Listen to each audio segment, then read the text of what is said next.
the Montreal Canadiens power play is still going on bad. Yeah, it still has not necessarily gotten as better as other people have liked.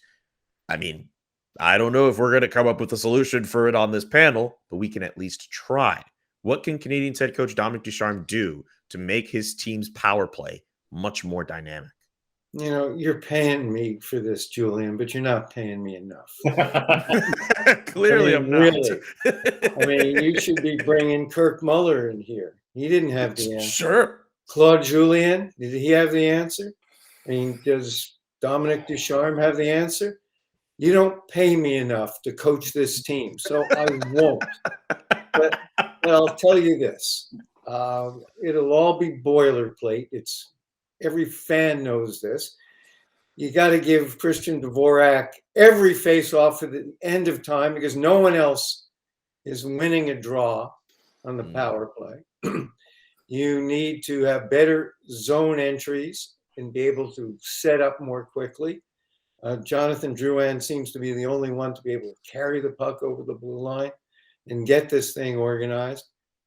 You're not going to have Sheldon Surrey or, for that matter, Shea Weber back there with a bomb. You're not going to have Andrei Markov bisecting penalty kill boxes. So you have to make do. What? I really have no sentient idea. Well, dynamic is one of Dominic Ducharme's favorite words. He uses it all the time. The last time the Canadiens' power play was really dynamic and was ranked number 1 in the NHL, I believe, was when Guy Carbonneau was coaching. So there's a guy who was paid to know about how a power play would run. He knew how to shut one down, so I guess he knew how one would work also. But as Mike mentioned, I mean, when you keep losing faceoffs, you're losing 30 seconds right there. Offensive zone draw, you lose a faceoff shot down the ice. But they lose more than 30 seconds because one of the biggest problems the Canadiens have is they can't even get the puck into the offensive zone.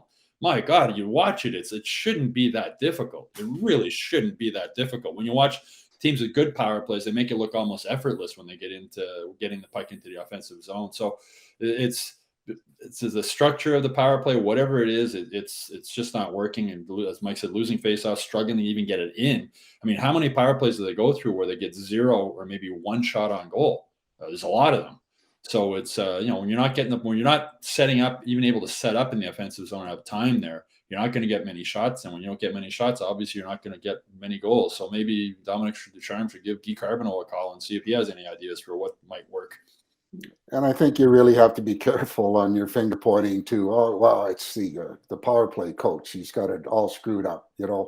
Those guys, they give a general blueprint of what they'd like to see happen. The execution comes down to the player saying, hey, listen, if this is there, you take it. If it's not there, you don't try and force that. But one thing that I see is the predictability of just what's going on. They take it up to the top. It goes down to the side for Suzuki. Suzuki will try the cross seam. Everybody that does their homework as far as pregame video knows exactly what they're going to do. And they consistently do it over and over to the point where it becomes like a broken record.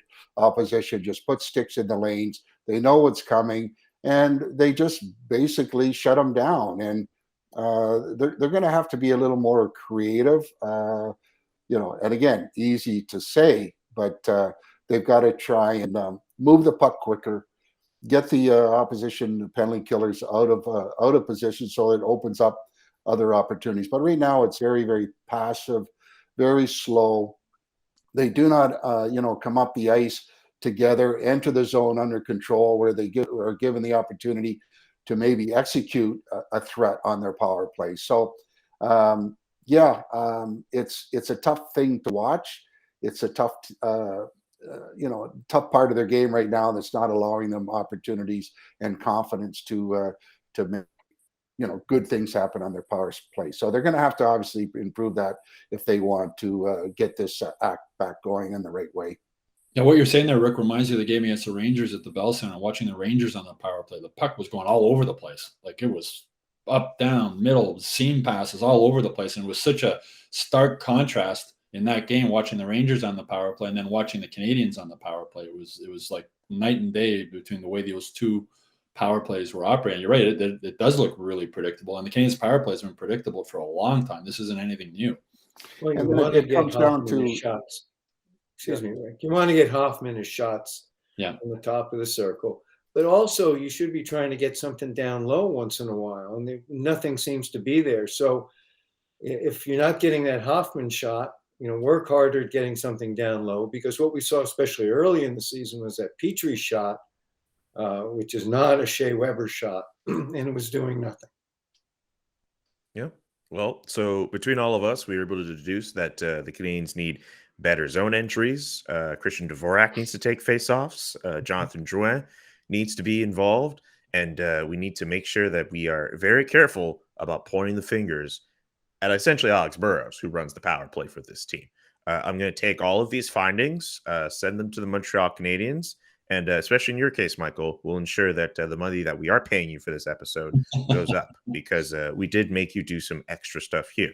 And hey, let you watching at home, let us know in the comments section what you think the Montreal Canadiens could do to make their power play a lot more dynamic. And subscribe to the YouTube page while you're around. Subscribe to the Hockey Inside Out newsletter while you're around as well. And check out hockeyinsideout.com, because you've already made it this far. Why not just do the extra step?